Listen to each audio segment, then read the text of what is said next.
Hello guys. Today I thought I'd talk to you guys a little bit about the Yawara form. Pretty neat form.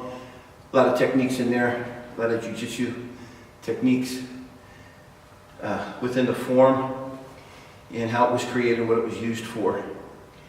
And usually when you bow, you open up your feet. What that represents is a horse coming within a horse. And what that means is by you putting your foot inside another man's horse, whether it be behind it or in front of it, whether it be to sweep him or throw him over your leg.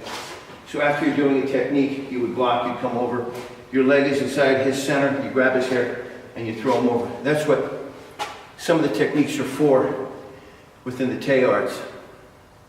But getting back to the Yawara, and a few moves that you guys should work on and practices, do's and don'ts, is when you're working with the form and you're going through it, never keep your hand open like this as you're spinning it. Keep your hand closed and spin it with your hand closed. And strike with power as you're going through it.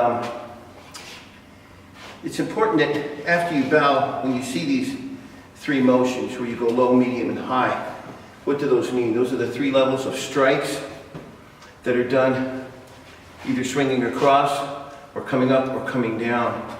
It also represents the three thrusting strikes that are done to a person, whether it be the stomach, the throat, or the face. The stomach, the midsection, or the face. That's why we have 1, 2, 3. The reason why we keep our hand here is for catching. Either checking or catching his elbow, checking his elbow, and then coming in with a strike. But we'll get into that later. That's why you do this in the form, because as the person comes in with the weapon, you're clearing it, then you're striking him.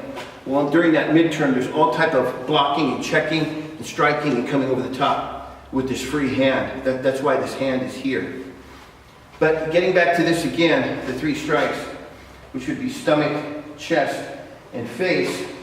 The first waza of what we worked on was you're standing here like so, and the man is coming in, and what you're doing is you're stepping back and you're striking him and then catching a stick. So the man is reaching in, you have a stick here, and the man is coming in, you're stepping back with your left foot and you're striking him to the midsection and catching it. Then from there you're stepping forward and you're striking with the thrusting strike to the face. It's very basic, but you could really put the hurt on someone with this technique.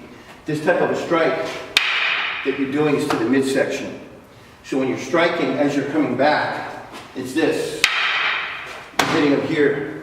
His automatic reaction is to do that. After he does that, then you're stepping forward. You're striking him to the face.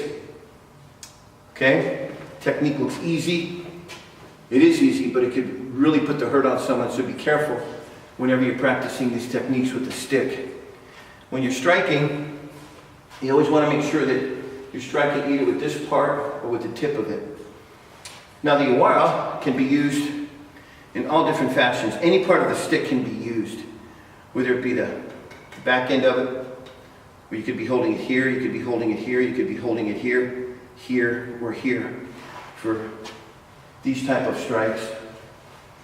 Blocking and then striking. There's all type of moves that you could use with the Yawara. And what my instructor used to like to do is he used to like to keep it back here on the side of his leg so you wouldn't see it. And then he'd come in. Another way to start your form out is to keep your Yawara tucked in here, and then you could pull out, draw, and bow. Another way is keeping it on the other side where you could pull it out, and draw. Another one is in the back of the gi, like so. And the reason why we keep it here is because he doesn't know whether you're drawing with the right or with the left. Okay, and it's important that when you're doing it, that you keep your feet facing forward, so you could step forward or you could step backward. Or if I need to, I could step to the side, or if I need to, I could step to this side. So it's important that from your footwork is an integral part of the kata also, but we'll break that down of how the footwork works within the Yawara kata. Thanks for tuning in. I hope I gave you and shared with you guys a little bit of knowledge tonight and practice. Take care. Thanks.